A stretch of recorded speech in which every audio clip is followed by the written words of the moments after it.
tal? ¿Cómo están? Muy buenas noches. Mi nombre es Jaime Chincha y esto se llama Octavo Mandamiento en el horario estelar de Canal N. Bueno, acabamos de escuchar y ver a Urpi Torrado mencionando o explicando su más reciente encuesta, digo la más reciente encuesta de Datum, y ciertamente en votos válidos la agrupación de José Luna, que postula como candidato a Daniel Urresti, Podemos Perú, mantiene el liderazgo a menos de un mes de la votación municipal en Lima, 31.4%. Es el porcentaje que alcanza Podemos Perú. Más abajo, 25.6% obtiene Renovación Popular, el partido de Rafael López, y Somos Perú con 18.6%. Juntos por el Perú tiene 4.2%. Su candidato Gonzalo Alegría estará más adelante con nosotros. El presidente del Consejo de Ministros, Aníbal Torres, podría ser sancionado porque habría vulnerado la neutralidad electoral. Recordemos la conferencia del domingo pasado, él y el gabinete en pleno dijeron algunas cosas que una autoridad no puede decir, más aún si es un premier, referidas a el partido de César Acuña en el contexto de los audios difundidos por Epicentro. Por ello vamos a conversar en primer término con José Ñaupari, que es especialista en Derecho Electoral. Luego, más adelante, estará con nosotros la expresidenta del Congreso, Lady Camones. Adelante, señor Ñaupari, bienvenido a Octavo Mandamiento.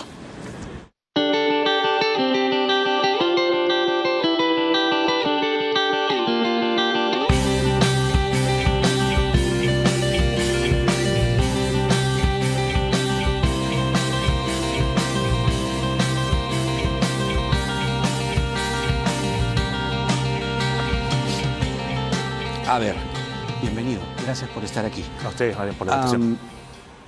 ¿Cómo es posible que el señor Torres haya podido infringir la neutralidad electoral? La ley electoral es muy clara y se refiere concretamente a autoridades, funcionarios que no pueden expresar, decir, manifestar en cualquier contexto algún asunto referido a un candidato, pero alguien que postula, en un proceso electoral más aún. ¿Hay alguna parte en la legislación que pueda complicarle las cosas al señor Torres? Y si es así, ¿cuál sería la sanción? Claro, muchísimas gracias por la pregunta. Tres precisiones quizás que sería importante realizar. El Jurado Nacional de Elecciones solo puede ejercer su potestad sancionadora respecto a aquellos funcionarios o servidores públicos que tienen la condición de candidatos, que no es el caso del señor Torres, en su momento no fue el caso de algunos congresistas de la República que estuvieron involucrados en algunos audios. Segundo elemento a considerar, en el caso de aquellos funcionarios o autoridades, porque todos los funcionarios y servidores públicos tienen que cumplir con el deber de neutralidad, que no sean candidatos, lo que hace el jurado es tramitar un procedimiento de determinación de infracción, que es lo que un poco se ha iniciado ahora. Ya tengo entendido que ya se le corrió traslado del informe de fiscalización al presidente del Consejo de Ministros para que haga su descargo en un día calendario. Claro. Y si es que se concluye que ha infringido el deber de neutralidad, ello sería remitido a la Contraloría General de la República, a la propia entidad y al Ministerio Público para que procedan conforme a sus atribuciones. Y ahí viene el tercer punto a considerar. En el caso de la Contraloría no puede ejercer su potestad sancionadora por responsabilidad administrativa funcional contra aquellos altos funcionarios que, digamos, tengan la prerrogativa del antejuicio, que es el caso de los ministros y es el caso de los congresistas, ¿no? En ese orden de ideas.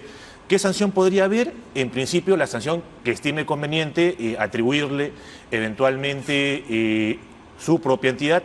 Tendrá el Ministerio Público que dilucidar en el marco de sus atribuciones si es que considera que hay mérito o no para abrir investigación preliminar y por qué tipo penal. Claro, pero a ver, estamos hablando del reglamento sobre propaganda electoral, publicidad estatal y neutralidad en periodo electoral, un reglamento que se aprobó el 24 de noviembre del 2021. En este contexto, bajo esta figura, ya, por cierto, el coordinador del Jurado Electoral Especial Lima Centro, Raúl Matos, ha dicho que el jefe del gabinete habría vulnerado la neutralidad. ¿Cuál sería la sanción que recaería sobre Torres en este caso. Claro, es que nuevamente el jurado electoral especial, como él es un funcionario que no es candidato, no, el jurado electoral especial, de ser el caso, no lo podría sancionar. Lo único que podría es determinar que efectivamente infringió, de ser el caso, y poner en conocimiento de ello a la Contraloría, al Ministerio Público o y a la propia entidad. Tan es así, mi estimado don Jaime, que por ejemplo, la sanción se da en caso de reincidencia o en todo caso de renuencia a acatar una medida adoptada por el jurado. No se da una sanción ante la primera, digamos, infracción que se termine. Pero acá hay un tema... O sea, tiene que ser reiterativo, dice usted, tiene que haber una segunda. Exacto, hay un primer procedimiento, que es el procedimiento de determinación de infracción, le dicen, no lo vuelvas a hacer, si lo vuelves a hacer, ahí hay una... Aquí no es a la tercera, aquí es a la segunda la vencida. Exacto, pero nuevamente, en el caso de la jurisdicción electoral, esta sanción solo podía imponerse contra aquellos funcionarios y servidores públicos que tienen la condición de candidatos. Y ahí justamente a propósito de este caso en concreto, importante lo que veía también en su sintonizado programa, de que el argumento que se ha solido esbozar de otra parte es: tengo derecho a poner en conocimiento una presunta comisión de una infracción. ¿Cualquier persona lo puede hacer? Sí, cualquier persona lo puede hacer. Pero cuando esa persona es un funcionario o servidor público que, con ocasión de su cargo, con recursos públicos, o en un acto oficial, o eventualmente en alguna conferencia, pide que se excluya a un candidato bajo un supuesto y en un plazo que ya no corresponde, ahí estaríamos utilizando, como bien también usted lo señalaba, el condicional, ya pasando la línea hacia una presunta infracción del deber de neutralidad. Porque es lo que dice en estricto, y aquí viene la materia de la cuestión, el 4 de septiembre, domingo a la noche, el señor Torres dijo: en cuanto a la conducta de César Acuña, cualquier ciudadano puede plantear una impugnación a su candidatura en el jurado electoral de Trujillo. Es tan flagrante la violación a la ley electoral que eso debe resolverse rápidamente.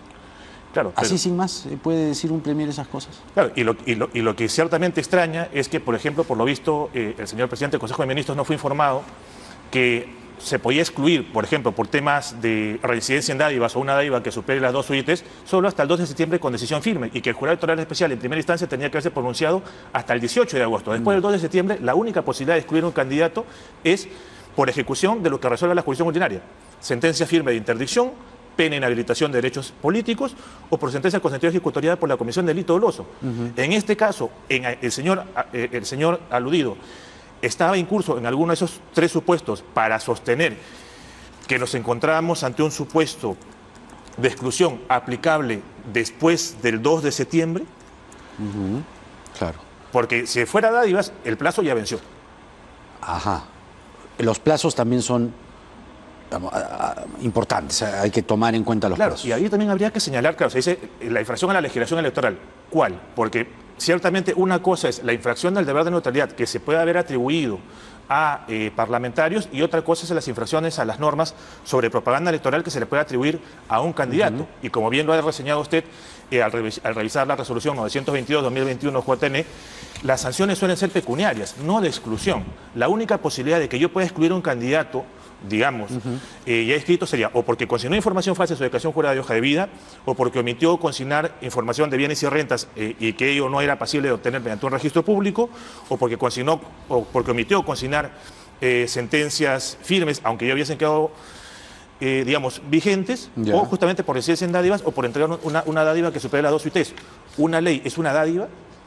Claro, pero pedir que a un candidato lo excluyan es tomar posición, pues. Entonces, claro, entiendo lo de los plazos, entiendo los márgenes que alcanza este reglamento, pero por lo menos el jurado, claro, lo que pretende el jurado es que el señor Torres haga sus descargos y diga, a ver, ¿no? Escúchenlo por lo menos. Claro, y no solo ello, sino que el jurado electoral especial sí tiene la competencia para determinar en el fuero electoral si infringió o no infringió. Si infringió, va a decir: terminé mi procedimiento de determinación de infracción, pongan en conocimiento ello, bueno, a la Contraloría, que lamentablemente no va a poder, bueno, para bien o para mal, no tiene la competencia para responsabilidad de actividad funcional contra un ministro, a la propia entidad y, evidentemente, al Ministerio Público. Pero, nuevamente, el propio reglamento resalta, para que esas entidades procedan conforme a sus atribuciones. ¿Ello qué implica? Que el informe del jurado electoral especial, si es que queda firme, porque también puede ser apelado, digamos, no es vinculante. Ahora bien, Ciertamente ahí habría también que señalar algo que se comentó ayer, ¿no? Que se decía que es posible apelar un informe de archivo. Bueno, en sentido estricto, si el jurado electoral especial determinase archivar este procedimiento que se ha abierto contra el presidente del Consejo de Ministros, como se abrió de oficio, bueno, en realidad se abrió a pedido de una denuncia, la denunciante no tiene legitimidad para obrar. Las únicas personas que tienen legitimidad para obrar en procedimientos por presunta infracción del deber de neutralidad son los personeros. Y en este caso, la denuncia no ha sido presentada por el personero de una organización política que se sintió afectada por la infracción al deber de neutralidad. Bueno, la presunta infracción, para ser más preciso. Sí, exactamente. El señor José Naupari es especialista en temas electorales y ha estado con nosotros esta noche. Muchísimas gracias por sus explicaciones. Esperemos entonces los descargos del Premier, que es lo que está pidiendo la autoridad electoral.